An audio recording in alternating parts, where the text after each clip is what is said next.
અને કંદકુમાર જોશી. આજે મેં એક વાર્તા રજૂ કરીશ. તમે બધા ધ્યાનથી સમજો.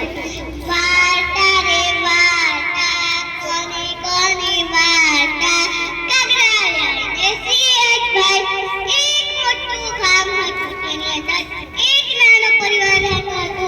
પરિવારમાં એક દાદીમાં, એક મમ્મી અને એક માટેનો છોકરો રહેતો હતો. છોકરાને તો એક દિવસ પૂરી ખાવાનું મન થયું. તેણે મમ્મીને કહ્યું, મમ્મી મમ્મી પૂરી બનાવો ને. તેની મમ્મીએ તો એક દિવસે પૂરી બનાવી. છોકરો પૂરી લઈને બહાર આવ્યો. કાગડાભાઈ તો ઉડતા આવતા હતા. તેમની નજર છોકરાના હાથમાં પડી. તે તો ઉડતા આવીને છોકરાના હાથમાં પૂરી લઈને એક મોટા ઝાડ ઉપર બેસી ગયા. થોડી વારમાં નીચે તો શિયાળભાઈ આવ્યા. શિયાળને તો બહુ ભૂખ લાગી હતી. તેને નજર કાગડાભાઈ ઉપર પડી. તે તો વિચારમાં પડી ગયા. છેવટે તેમને એક યુક્તિ સૂજી.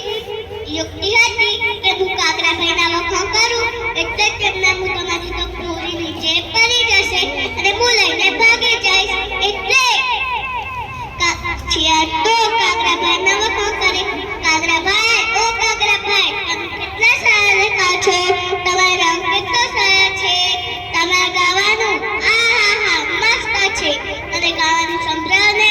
જેવા કાગડાભાઈ કા કા કા કરવા ગયા, તેમના મોઢામાંથી પૂરી નીચે પડી ગઈ અને શિયાળભાઈ લઈને જતા રહ્યા. જોઈને બાળ દોસ્તો, આ વાર્તામાંથી આપણે શીખવેલા છે કે કોઈ આપણા મુહાવા કરે તો આપણે ભૂલે નહીં.